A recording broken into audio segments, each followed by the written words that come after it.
Hello, नमस्ते और मेरा नाम है ममता शर्मा। आज मैं फिर एक बार आप लोगों के सामने सच्ची घटना लेके आई हूँ और आशा करती हूँ आपको मेरी स्टोरीज़ अच्छी लग रही होंगी। और अगर आपको मेरी स्टोरी अच्छी लग रही हो तो प्लीज़ आप इसे लाइक, सब्सक्राइब और शेयर ज़रूर करिए। इससे हम मोटिवेट होते हैं और हमें और अच्छा करने का मन करता है। और किसी व काम में जो है कंटिन्यू रहने का भी मन करता है जब आप लोगों की तरफ से मोटिवेशन आती है और आप लोग लाइक करते हैं और सब्सक्राइब शेयर करते हैं चैनल को। तो आज की कहानी मैं सुनाऊँ उसके पहले मैं बता देती हूँ कि आज की ये जो कहानी है ये दिल्ली से जुड़ी हुई एक कहानी है। और दिल्ली आप जानते हैं जिसे लोग आम भाषा में जो है क्राइम जो है कैपिटल भी कहते हैं। लेकिन जहाँ कहीं जो है बुराइयाँ होती हैं वहाँ अच्छाइयाँ भी होती हैं। ऐसा नहीं है कि सब कहीं या किसी भी जगह सिर्फ बुराई बुराई होती है, अच्छाई नहीं होती है। तो आज की कहानी एक ऐसी कहानी है जो मतलब आप उस कहानी को सुन के आप बिल्कुल हैरान हो जाएंगे कि मतलब इतना कोई कैसे अग्रेशन में आ सकता है, कोई इस तरह से कैसे जो है एक जुर्म को जो है अंजाम दे सकता है। जब अगर कॉमन भाषा में अगर हम बोले तो आप और हम कोई भी जब किसी से बहुत प्यार करते हैं तो बेइंतहा प्यार होता है। लेकिन अगर उसी व्यक्ति से या उसी किसी पर्सन से अगर हमें जो है नफ़रत हो जाती है तो वो नफ़रत भी मतलब उस नफ़रत का भी एक लेवल हो जाता है कि जो भी सुनता है वो तो उसको यही लगता है कि अगर इतना प्यार होने के बावजूद भी इतनी नफ़रत कैसे। तो जहाँ बहुत प्यार होता है वहाँ नफ़रत भी बहुत जो है तरीके में आ जाती है और मतलब एक बहुत हायर लेवल का जो हो जाता है नफ़रत। तो प्यार होता है, लेकिन जब उस व्यक्ति से नफ़रत हो जाता है तो फिर एक मतलब ही अलग ही लेवल का नफ़रत हो जाता है। तो आज की कहानी है दिल्ली की। दिल्ली में एक पूजा नाम की लड़की जो एक जितेंद्र नाम के लड़के से बेइंतहा प्यार, दोनों आपस में बहुत ज़्यादा प्यार। ये 2018 की बात है जब वो प्यार में आते हैं, एक दूसरे से मिलते हैं और उन्हें प्यार हो जाता है। और प्यार होने के बाद वो दोनों रहने लगते हैं और ये जो है पूरे 1 साल ये अपने प्यार में रहते हैं और 1 साल के बाद आ जाता है 2019। इस बीच लगातार पूजा जितेंद्र से शादी का प्रेशर देती है कि आप मुझसे शादी कर लीजिए और हम जो है हम ऐसे लिव इन रिलेशन में रह रहे हैं। क्योंकि आपको बड़े बड़े शहरों में ये लिव इन रिलेशनशिप जो है इसमें लिव इन रिलेशनशिप में आपको बता दूं क्या है। लिव इन रिलेशनशिप वो है जो बिना शादी किए लड़का लड़की एक साथ रहते हैं, उसे लिव इन रिलेशनशिप कहते हैं। और वो लिव इन रिलेशनशिप में बिल्कुल 1 साल तक रहे, यानी 2018 से लेके 2019 तक।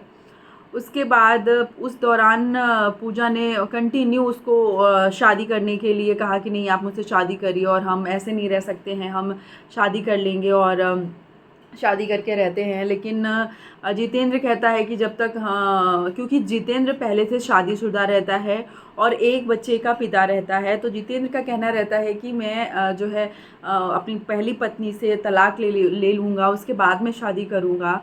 और क्योंकि जितेंद्र भी उसके प्यार में बहुत ज़्यादा पागल हुआ रहता है। लेकिन पूजा कंटिन्यू ही बोलती रहती है कि नहीं मुझे आपसे शादी करनी है और शादी के बाद ही हम एक साथ रहेंगे।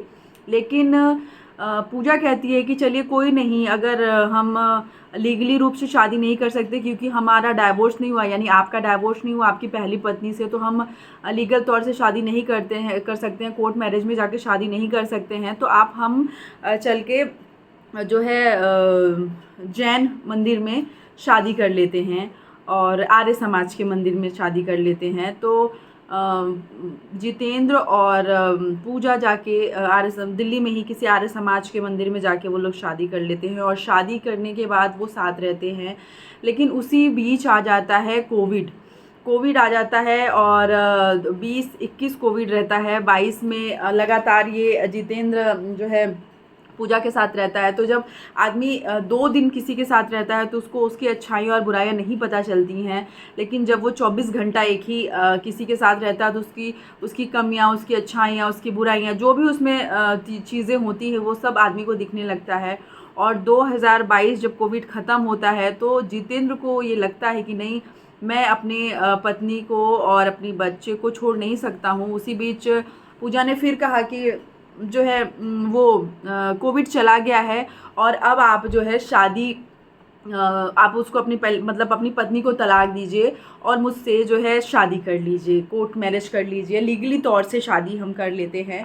लेकिन जो है जितेंद्र को उस बीच उस दौरान उसको लग गया था कि नहीं, शायद मैं पूजा के साथ ये जीवन अपना पूरा जीवन नहीं काट पाऊँगा। तो जितेंद्र छोड़ के चला जाता है अपनी पहली पत्नी के पास। इंद्रपुरी कोई एक जगह है दिल्ली में, इंद्रलोक इलाके में उसकी पहली पत्नी और उसका बेटा दोनों रहते हैं। तो वो छोड़ के चला जाता है पूजा को, और ये बात पूजा को बहुत ज़्यादा हर्ट करती है। पूजा आग बबूला हो जाती है, वो उसको धमकाती भी है कि नहीं तुम मुझे छोड़ के नहीं जा सकते हो। लेकिन अमित जो है जितेंद्र कहता है कि नहीं, जो है अब मैं तुम्हारे साथ नहीं रह पाऊँगा और मैं अपनी बीवी बच्चों को नहीं छोड़ सकता हूँ, और मैं तब तक तुमसे कोर्ट मैरिज नहीं कर पाऊँगा जब तक मैं लीगली उनसे दूर नहीं होता हूँ। तो इतनी पूरी बातें आई गई और जितेंद्र चला जाता है अपनी पत्नी के पास। लेकिन पूजा के मन में वो बात रहती है कि उसने क्यों मुझे छोड़ दिया। और पूजा को आपको बता दूं कि पूजा की उम्र सिर्फ 23-24 साल की है पूजा। और मैं पिक्चर लगा दूंगी आपको। और जितेंद्र अपने घर चला जाता है, अपनी बीवी बच्चों के बीच में चला जाता है। तो जितेंद्र और पूजा का एक कॉमन फ्रेंड होता है, क्योंकि पूजा कभी जितेंद्र के घर नहीं गई होती, उसको नहीं पता होता है कि वो इंद्रलोक जो है इलाके में रहता है या कहाँ रहता है, किस अपार्टमेंट में रहता है, दिल्ली में कौन सी जगह में रहता है, उसको नहीं, वो अनजान रहती है इन सब चीज़ों से। और वो जो है उस दोस्त से जो कि पूजा का भी फ्रेंड होता है और आलोक का भी फ्रेंड होता है, उससे वो जो है उसके घर का पता लेती है, क्योंकि उस दोस्त को पता होता है कि जितेंद्र इसके साथ रिलेशनशिप में रह रहा है। और इसको पूछने के बाद वो उससे ये भी पूछती है अपने फ्रेंड से कि उनके घर का शेड्यूल कब है, मतलब क्या है, कैसे बच्चा कब स्कूल जाता है, पत्नी घर पे रहती है कि बाहर जाती है जॉब करने, जितेंद्र कब जाता है और कब आता है। तो वो उसका फ्रेंड बताता है कि जितेंद्र सुबह जाता है और जितेंद्र शाम को 7-8 बजे तक आता है शाम को। और उसकी पत्नी भी कहीं काम करती है, जो कि वो भी चली जाती है और वो 6 बजे शाम को आती है। उसके बीच पूरा दिन का जो टाइम जो पीरियड है उसमें उसका बच्चा दिव्यांशु नाम होता है बच्चे का, और वो अकेला रहता है घर में। तो वो सब कुछ जानकारी लेके बोलती है, उसका दोस्त पूछता भी है कि आखिर तुम इतना सब कुछ क्यों पूछ रही हो। लेकिन पूजा बोलती है कि बस ऐसे ही जानने के लिए, मुझे कोई मतलब नहीं है उससे, क्योंकि वो मुझे छोड़ दिया है तो अब मैं उसके पीछे जाने वाली नहीं हूँ, ऐसा जो है पूजा उसके दोस्त से बोलती है। लेकिन ये सारी जानकारी इकट्ठा करने के बाद पूजा ठीक अगले दिन 3 बजे यानी 10 अगस्त को, ये जो बीता हुआ अगस्त है, और उसके घर जाती है और देखती है कि उसके घर का दरवाज़ा खुला होता है। और वो अंदर घुसती है तो देखता है कि जितेंद्र का बेटा 11 साल का दिव्यांशु वो अपनी बेड पे सो रहा है, क्योंकि बच्चा था तो वो गेट खोल के शायद सो गया। और वो घर का गेट खुला होता है और ये अंदर जाती है और अपने दोनों हाथों से उसका गला दबा देती है, और तब तक गला दबा के रखती है जब तक उसकी सांसें ख़त्म नहीं हो जाती, सांसें छूट नहीं जाती हैं, जब तक वो मर नहीं जाता है। और वो मर जाता है, इसके बाद भी घबराती नहीं है। और इसको लगता है कि अगर मैं बॉडी यहीं छोड़ के चली जाऊंगी तो घर खुला है, पड़ोसी आ सकते हैं और ये बात बहुत जल्दी फैल सकती है, और मैं शायद भाग नहीं पाऊंगी या छुप नहीं पाऊंगी। इसकी वजह से जिस बेड पे वो सो रहा था उसने क्योंकि वो दीवान बेड होता है, बेड बॉक्स जो जिसमें बॉक्स होते हैं जिसमें हम आप अपने बिस्तर स्टोरेज करते हैं, और उस दीवान को खोलती है तो देखती है बहुत सारे ठंडी के कपड़े रखे रहते हैं। तो वो कपड़ों को निकालती है बाहर, और कपड़े को बाहर रख के दिव्यांशु की डेड बॉडी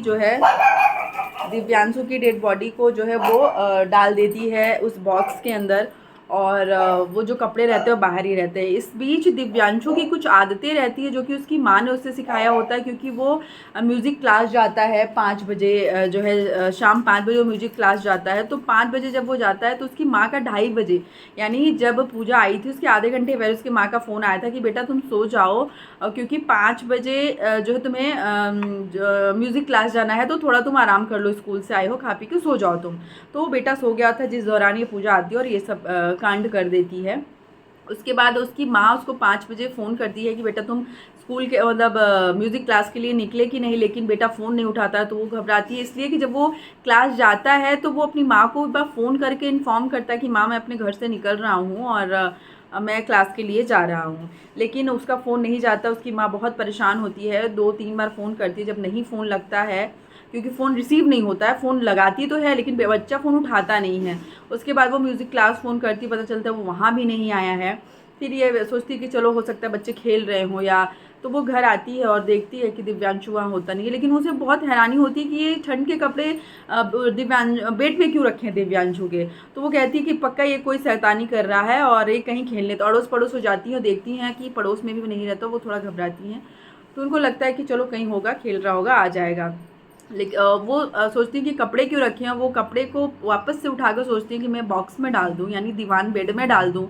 और जब वो खोलती हैं तो उनकी ज़मीन से मतलब कि पैरों तले ज़मीन निकल जाती है, ऐसा लगता है कि। और अगर हम और आप सोच के देखिए एक माँ के लिए कितनी ज़्यादा ये बुरी चीज़ होगी, उसका बच्चा जो है अंदर पड़ा हुआ है और माँ पूरे कंटिन्यू उसको खोज रही है कि मेरा बेटा कहाँ गया, मेरा बच्चा कहाँ गया। जब वो खोलती है तो उसको वो लाश, और वो बहुत चीखने लगती है कि नहीं ऐसा नहीं हो सकता। और उसको ये होता है कि किसी ने मजाक कर दिया या ये खेलते खेलते अंदर गया और बंद हो गया, क्या दिक्कत हुई कुछ समझ में नहीं आया। और पड़ोसी आते हैं और वो माँ और पड़ोसी सब लेके बच्चे को भागते हैं हॉस्पिटल के लिए। लेकिन जब हॉस्पिटल ले जाया जाता है तो डॉक्टर्स उसको डेड बता देते हैं, मतलब उसकी मौत हो चुकी होती है वो बता देते हैं। लेकिन वहीं पे जो डॉक्टर रहते हैं वो पुलिस को इन्फॉर्म कर देते हैं। उनको कुछ लगता है कि नहीं इसमें कुछ जो है ये मतलब कि ये नेचुरल मौत नहीं है या ऐसे अपने से नहीं या दम घुट के नहीं, उसके गले पे प्रॉपर निशान होते हैं उस बच्चे के, दिव्यांशु के, जितेंद्र का जो बच्चा रहता है। और फिर पोस्टमार्टम होती है और ये पता चलता है कि उसको गला दबा के मारा गया है। और उसी बीच जितेंद्र आता है, भाई बेतहाशा पिता होता है, वो आता है और देखता है कि उसका बच्चा, मतलब उसकी माँ फ़ोन करती है, जितेंद्र की पत्नी फ़ोन करती है कि बच्चे को ऐसा हो गया है और आप आ जाइए। तो वो जाते हैं और उसी बीच पूजा का फ़ोन आता है जितेंद्र के फ़ोन पे। मतलब एक मतलब निडर होने की एक हद देखिए कि आप क्राइम भी करती हो और उसको मतलब छुपना कुछ नहीं, वो फ़ोन करती है और बोलती है कि मैंने तुमसे तुम्हारी सबसे प्यारी चीज़ छीन ली है और क्यों अब तुम मुझे इसी वजह से मुझे छोड़ के गए थे, अपने बच्चे की वजह से, तो मैंने तुम्हारे बच्चे को मार दिया है। तो फिर अच्छा, ये पूरी बात तब आती है जब पुलिस, क्योंकि आज पुलिस जब पोस्टमार्टम हुआ पुलिस ने तुरंत खोजबीन शुरू करी। तो उनके घर के बाहर सीसीटीवी कैमरा लगा होता है, तो वो पूरा दोपहर से लेके शाम तक का जो है सीसीटीवी फुटेज देखते हैं। तो उसमें एक लड़की गई जिसको जितेंद्र पहचान लेता है, जिसे माँ बाप को दिखाया जाता है कि आप इनमें से किसी को पहचान रहे हैं। इसके बाद से गेट के अंदर कोई नहीं गया है, जो मेन डोर गेट होता है घर का। तो जितेंद्र तुरंत पहचान लेता है कि अरे ये तो पूजा है, और फिर वो पूरी बात पुलिस को बताता है। उसी दौरान पूजा का फ़ोन आता है कि मैंने तुम्हारी सबसे कीमती चीज़ तुमसे छीन ली है, तुम इसी वजह से मुझे छोड़ के गए थे और तुमने मेरे प्यार को ठुकरा दिया था। और फिर जाके शायद जितेंद्र को भी ये रियलाइज़ हो कि वो बहुत गलत किया, और इस तरह से किसी को धोखा देना भी बहुत गलत बात होती है। आप किसी के साथ लिव इन रिलेशनशिप में रह रहे हैं, आप किसी के साथ प्यार में हैं, पहले तो आप अपनी पीछे की चीज़ें देखिए कि आपके पास एक बच्चा है, आपके पास बीवी है, और मतलब इस तरह से, और फिर आप उसको झूठा वादा करके, और इतना बड़ा क्राइम पूजा ने भी किया कि बच्चे को मार के। और अगर पहली बात तो क्राइम ही बुरा होता है, लेकिन उस बच्चे का क्या कसूर था, उसके पिता का किया धरा उस बच्चे को भुगतना पड़ा, उस माँ को भुगतना पड़ा, और कहीं ना कहीं जितेंद्र को भी ये भुगतना ही पड़ा। वो पूरी ज़िंदगी शायद ये नहीं भूल पाएगा कि मेरी हरकतों की का सज़ा जो मुझे मिला, मेरे बच्चों को, मेरे परिवार को, पूरे परिवार को झेलना पड़ रहा है। तो ऐसे ऐसे लोग सनकी हैं इस धरती पे, इस दुनिया में, कि जो है लोग कुछ भी कर जाने को तैयार हो जाते हैं, मतलब अपने प्यार को पाने के लिए। मुझे तो ये चीज़ें समझ नहीं आती हैं कि लोग आखिर इस हद तक कैसे जा सकते हैं। और एक छोटे से बच्चा 11 साल का दिव्यांशु, उसका क्या कसूर था? अगर आपको था, आप मतलब ये मेरा पॉइंट ऑफ व्यू है। अगर आपके पास ये चीज़ें थी, आप पुलिस रिपोर्ट करते, आप फ्रॉड का केस करते उसके पास, आप उसको जैसा चाहते फंसाते रहे, उस बच्चे की क्या गलती थी। तो आशा करती हूँ कि मेरी ये जो है सच्ची कहानी, जो कि दिल्ली से थी और 10 अगस्त को बीती हुई घटना है, ये आपको ठीक लगी होगी, आपको अच्छी लगी होगी। ठीक इसलिए कि किसी की ज़िंदगी उजड़ गई। और तो प्लीज़ आप मेरे चैनल को ऐसे ही प्यार दीजिए और लाइक सब्सक्राइब और शेयर करिए। मैं ऐसे ही आपके लिए क्राइम की स्टोरीज़ और रियल स्टोरीज़ लेके आती रहूँगी। और मेरा सपोर्ट करिए और मुझे जो है मोटिवेट करिए। Thank you.